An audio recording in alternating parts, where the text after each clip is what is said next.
Bonjour. Comme vous le savez, la loi 40, la loi modifiant principalement la loi sur l'instruction publique relativement à l'organisation et à la gouvernance scolaire, a été adoptée sous bâillon samedi le 8 février par le gouvernement CAQ. C'est la 4e fois que le gouvernement CAQ met fin au débat démocratique pour adopter un projet de loi. Et non seulement la loi vise à modifier la gouvernance de nos écoles, mais d'autres articles dans cette loi qui touchent directement les enseignantes ont été également modifiés. En quoi cette loi vous affecte-t-elle? Je vais vous présenter 3 modifications les plus importantes à la loi sur l'éducation. Le plus grand changement, c'est l'abolition des conseils des commissaires et ils seront remplacés par un nouveau conseil d'administration. Dans le secteur anglais, nous avons jusqu'en novembre de l'année en cours pour appliquer les changements.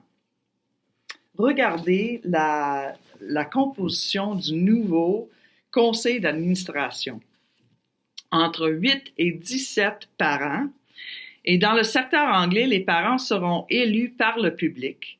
Il est important de noter que même si nous avons conservé le suffrage universel, vous devez être parent d'un enfant qui fréquente une école du secteur anglais et faire partie du conseil d'établissement de cette école pour être admissible comme candidat à ce poste.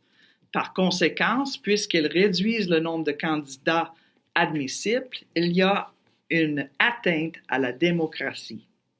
Aussi, sur le nouveau conseil d'administration, il va y avoir 4 à 13 représentants de la communauté et 4 membres du personnel du centre de service scolaire, un enseignant, un membre du personnel professionnel, un membre du personnel de soutien et un directeur d'un établissement. Les postes au conseil d'administration ne sont pas rémunérés et on ne sait toujours pas comment ils fonctionneront. De nombreuses questions demeurent sans réponse. Y aura-t-il des réunions publiques? Est-ce que le public sera entendu? Quel genre de pouvoir aura ce nouveau conseil d'administration? Et cette seule enseignante qui siégera au conseil d'administration, comment sera-t-elle choisie? Ce n'est toujours pas clair, mais une chose est sûre, c'est qu'elle ne peut pas être représentante d'une association. Ça, c'est malheureux parce que le syndicat est vraiment la voix des enseignantes. Tout en ouvrant la loi sur l'éducation, le ministre Roberge a décidé de modifier autres articles, y compris un portant sur les normes et modalités d'évaluation, afin de permettre la révision des résultats des élèves. Nous croyons vraiment que le fait d'inscrire cela dans la loi sur l'éducation ouvre une boîte de Pandore. Combien de parents feront la queue pour faire une demande de révision de notes? Dans la loi, l'enseignante est maintenant responsable de cette révision. Le directeur recevra la demande et l'enverra à l'enseignante par écrit, qui prendra la décision définitive. Si l'enseignante n'est pas disponible, la demande sera confiée à une de ses collègues. Ce processus sera déterminé dans un règlement du ministre. Et encore une fois, de nombreuses questions se posent sur la manière dont cela fonctionnera. En vertu des obligations des enseignantes, une nouvelle clause sur la formation continue a été adoptée. Je dois dire que c'est tout à fait insultant. La formation continue a toujours été un sujet de négociation. Nous avons un chapitre dédié à cela dans notre convention collective. En gros, le ministre lui-même, ancien enseignant, a décidé d'imposer la formation continue aux enseignantes sans passer par la bonne voie, la table de négociation. Et nous savons tous qu'il y a beaucoup de problèmes quand il s'agit de formation continue. Il y a un manque de pertinence et de qualité, un manque de financement, un manque de temps et un manque d'accès au public anglais.